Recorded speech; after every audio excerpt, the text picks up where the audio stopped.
Yes, మా ఎల్లమ్మ మాటలు ఇప్పుడు విందాం. అందరికీ నమస్కారం అండి. మళ్ళీ ఎప్పుడు చూస్తానో తెలియదు మిమ్మల్ని. సో చాలా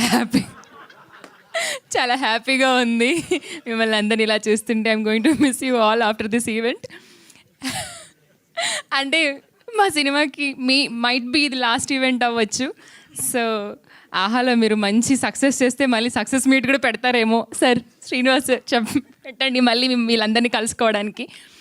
సో థియేటర్స్లో చాలా మంచి రెస్పాన్స్ వచ్చిందండి. ప్రతి ఒక్కరు మేము చాలా థియేటర్ విజిట్ చేసాము టీమ్ తోటి. ప్రతి ఒక్కరు ఒక్కొక్కరు క్యారెక్టర్ గురించి, ఒక్కొక్క డైలాగ్ గురించి, ఒక్కొక్క సీన్ గురించి ఎక్స్ప్లెయిన్ చేస్తున్నారు, వాళ్ళ మెమరీస్ గురించి ఎక్స్ప్లెయిన్ చేస్తున్నారు.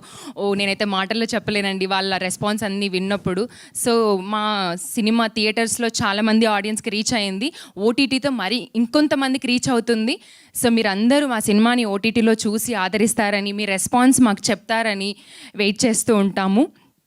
అండ్ ప్రతి ఒక్కరూ చూడండి, మంచిగా మీ పిల్లలతోటి, ఫ్యామిలీస్ తోటి, అమ్మా నాన్నలతోటి మంచి మంచి వంటలు చేసుకొని ఈవినింగ్ అయ్యేసరికి టీవీ ముందు కూర్చొని చూస్తారు కదా, అలాగే ఒక 2 hours మీ టైంని స్పెండ్ చేసి మంచిగా ఫుడ్ తింటూ మంచి సినిమాని ఎంజాయ్ చేయండి. నాకు ఒక చిన్న అలవాటు ఉంది, ఏదైనా ఒక మంచి సినిమా చూస్తే తింటూనే చూస్తాను. ఎవ్రీబడి హ్యావ్ దట్ హ్యాబిట్ కదా, అందరు తింటూ సినిమా చూస్తారు. తర్వాత హ్యాండ్ వాష్ చేసుకోను, ఎందుకంటే మంచి ఇంట్రెస్టింగ్గా ఉంది. హ్యాండ్ వాష్ చేసుకుంటే ఎక్కడ సీన్ మిస్ అయిపోతానని. అలాగే మా సినిమాని కూడా మీరు హ్యాండ్ వాష్ చేసుకోకుండా నాకు అలాగే కూర్చొని చూస్తారు. Thank you so much.